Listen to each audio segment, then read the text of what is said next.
Have you ever wondered how owning a piece of a company actually works?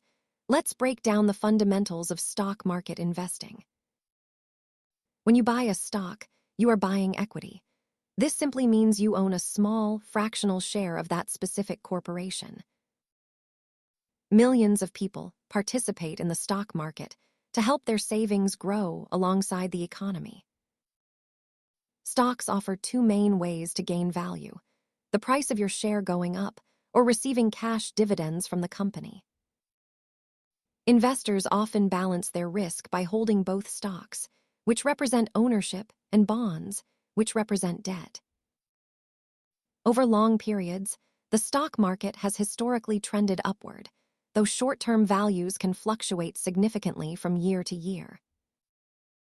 Many successful investors focus on holding their assets for years rather than trying to guess short-term price movements. Thanks for watching. Remember that all investing involves risk. Do your research before making any decisions with your money.